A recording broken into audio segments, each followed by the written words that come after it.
Europe has ended. The hour for which the world has been 6 years waiting has come. Unconditionally and finally, our German enemy has surrendered to Russia, to Britain and her Commonwealth, to America, to the millions who fought with their hearts and souls, to the French, the Dutch, the Belgians, the Norwegians and Danes, to the Czechs and Poles and Yugoslavs, the Greeks, to the people of all free nations.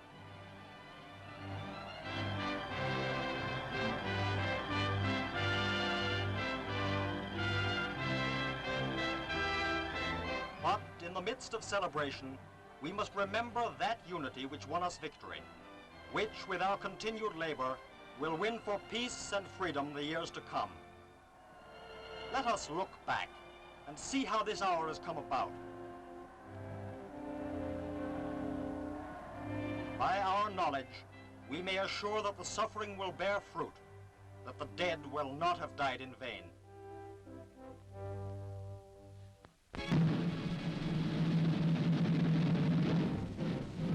It has taken 12 years and a united world, but again the German war is ended.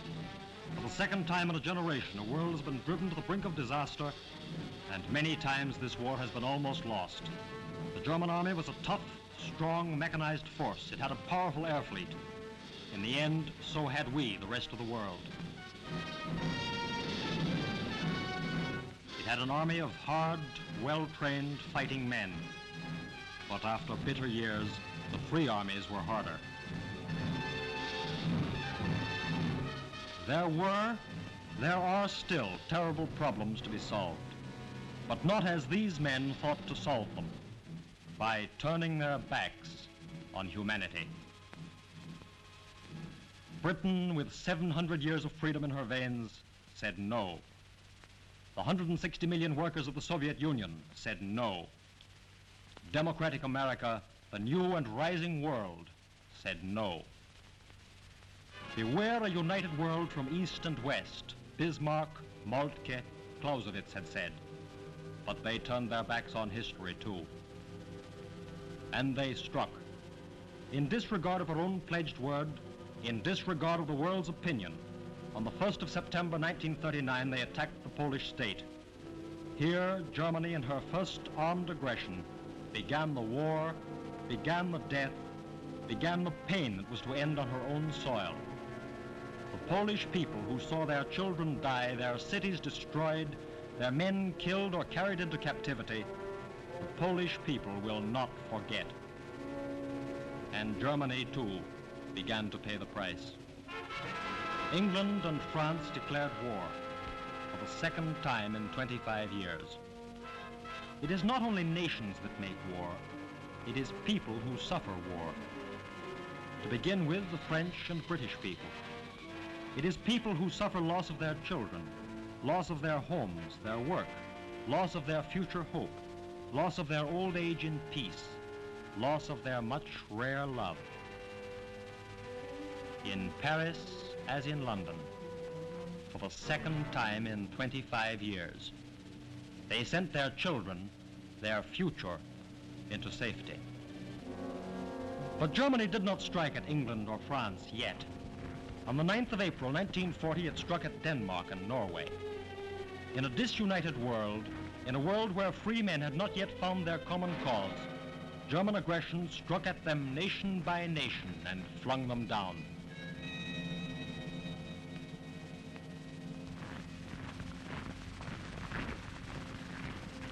Belgium, Sunday the 10th of May, 1940. In a few days it was over.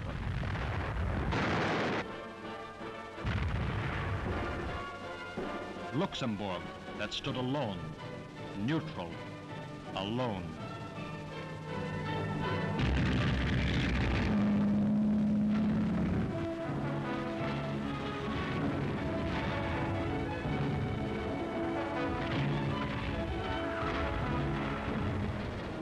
And Germany moved into the Dutch farmlands, over Holland, neutral and alone.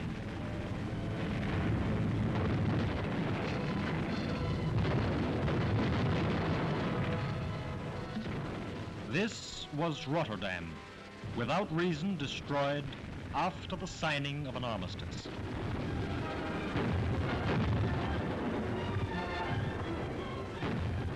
the way having been cleared, the Maginot Line outflanked, German power struck toward the center of France.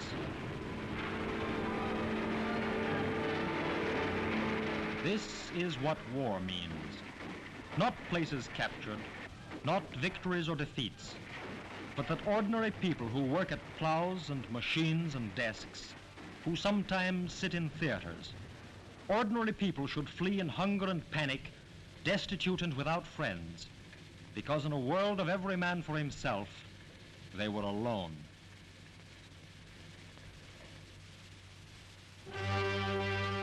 And the armies arrived in Paris.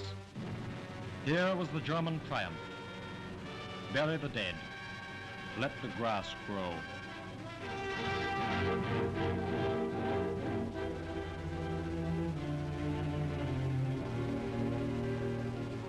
Now there remained to finish England, tired England, who stood alone.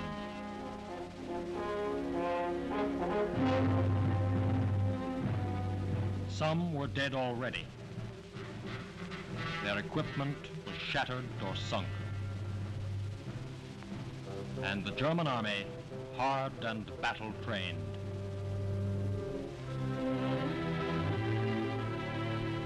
Today Germany, tomorrow England, tomorrow the whole world.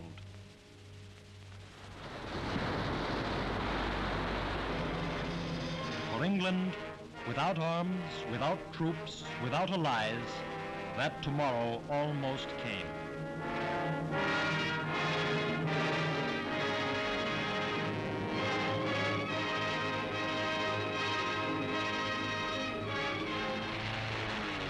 For the Luftwaffe went to end the war. And what could England do, being all alone? She fought back. Day after summer day they came. August, September, and then in the night time too, October, November, December. Only afterward did the world learn by what a narrow margin England stood. For reserves, you could count them on your two hands.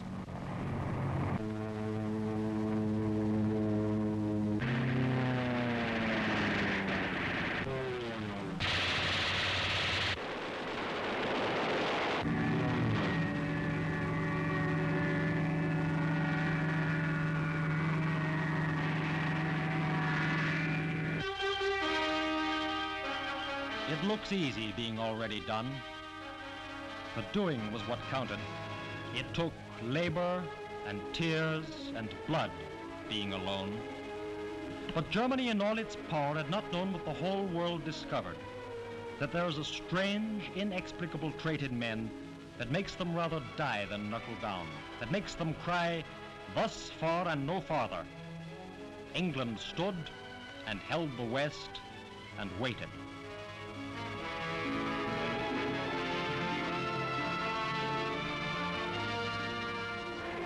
By all the rules of war and common sense, it was a lost cause. But these British working people held England for the world.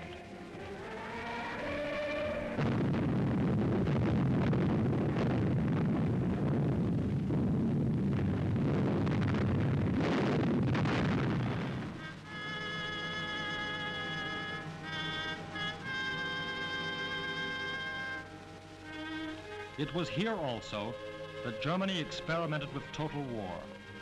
Not with the destruction of factories, but on November 14th, 1940, with the obliteration of whole cities. Coventry.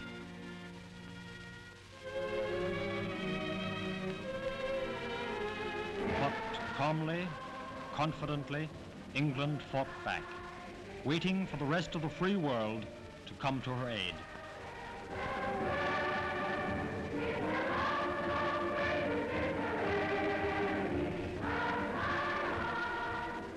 They thought England was done for. They did not sense a strong spirit of unity growing in the world. Forgot Blücher and Moltke and marched east. On the 22nd of June, 1941, Germany, with tanks, planes, troops, and self-propelled guns, attacked the Soviet Union. For in the east, until now, Russia had stood alone. And in Moscow, the people of a great nation heard the news on their loudspeakers, read the news in their papers. They rose in their determination, and they marched.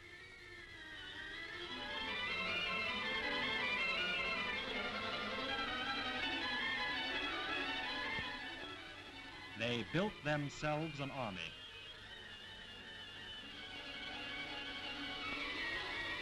In their factories they worked. Germany, sowing conquest, reaped only hatred. Like England, the Russians fought back. Like England, they refused to surrender. As the enemy advanced, they set fire to their houses, to their fuel depots, blew up their dams and powerhouses. But for 18 terrible months, the German army cut and cut at the Red Line, forced it backward mile after bloody mile, until at the end, Stalingrad. Battered and torn, the Red Army had fought back, until at the Volga, Germany, slowed to an aching crawl, lost heart. Stalingrad. And beyond this, Germany would never go.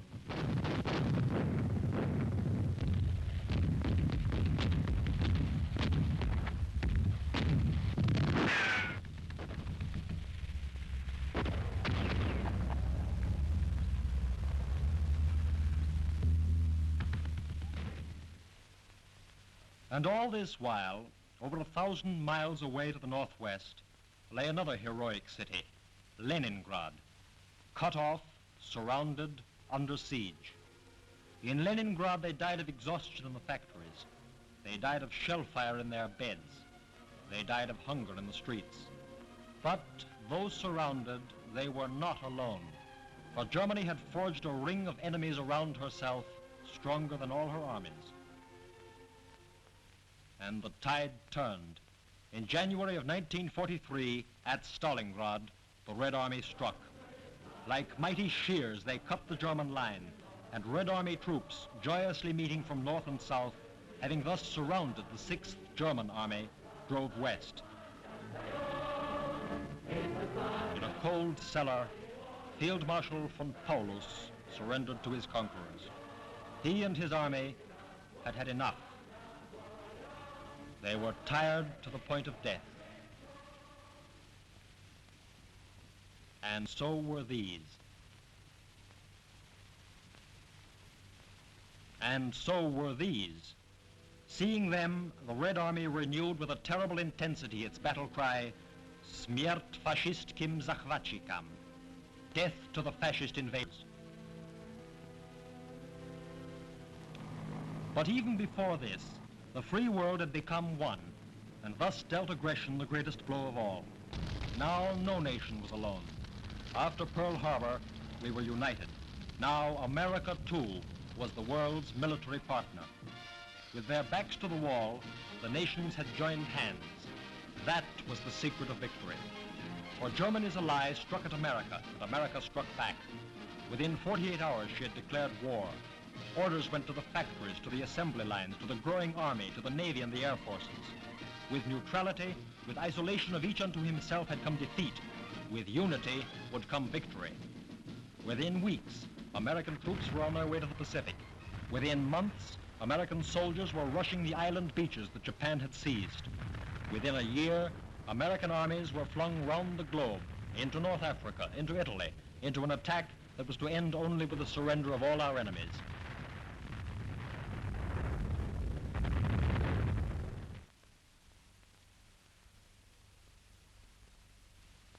And in England, on June 6, 1944, the Allies delivered the most powerful and dramatic stroke of all. With a tremendous mass of equipment, and troops of all the United Nations joined as comrades in arms, on the morning of the 6th of June, they struck at the European continent. Here, the world struck back. Ahead went the bombers in overpowering force to destroy German rail yards, troop concentrations, fuel and supply dumps.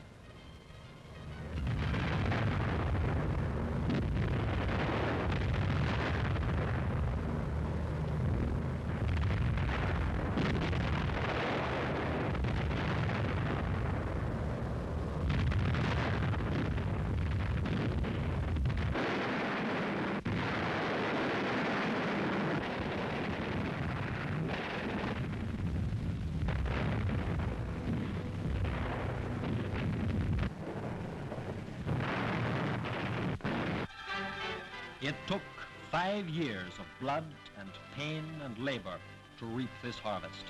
And this is that fruit of a late-learned unity. By the 22nd of August, Paris had been freed. Brussels followed, Luxembourg, Belgrade, Athens, Sofia, Bucharest, Budapest. For one wonderful summer, Europe went mad with victory. Now Germany would have liked to make peace. Not surrender, but peace. But Germany made war in her good time, but the free world would make peace in its own. The war went over the border. This is Cologne on German soil.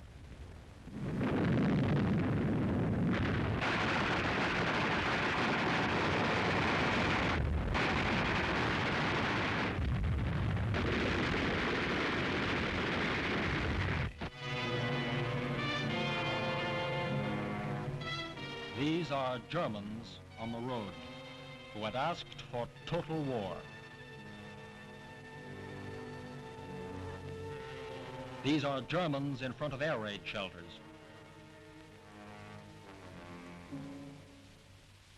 And while the Allied armies struck from the west, the Red Army, in a coordinated offensive, came driving over the plains of Poland. In memory of Smolensk and Kharkov, yes, and of London, Odessa and Kiev and of Rotterdam, Leningrad and Orel and Pearl Harbor, Stalingrad and Rostov, in memory of the world's burned towns, of dead children, of shattered hopes, in memory of brutal nights and terrible days, of nations bleeding and once near death. Soon it was German towns, German hopes, German desires. And German dead. God help them. They have made the world fuller of torment and death than in 1,000 years.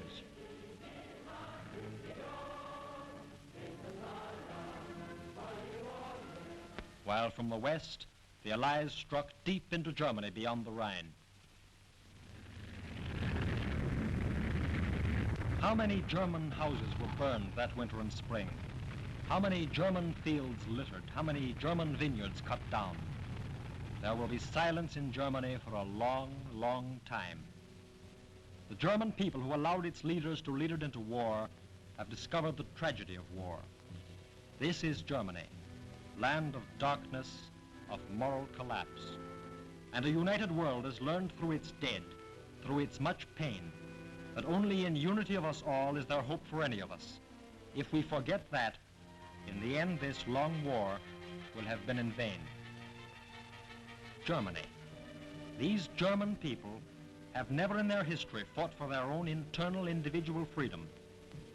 Until they know the meaning of freedom, of dignity for every citizen, there is no hope for Germany in a civilized world. Here is the German army, the greatest army Germany ever had. The world has lost much, but Germany, who was so mad as to forget the world, Germany has lost the most of all. But we, the people of the free world, in the spirit of the dead American president, we shall work, we shall plan, we shall cooperate in the mutual political effort in the days to come.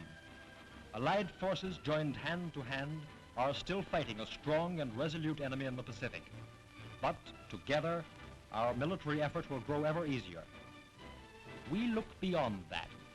We look toward the future when instead of guns we may build the homes, the schools, the industrial power, the happier life for all men for which we have fought so long. In the free world, with victory, there has grown a faith that not only politically or militarily, but also in the great mutual economic planning, we shall, for the lives of our future generations, preserve our unity for the work of peace.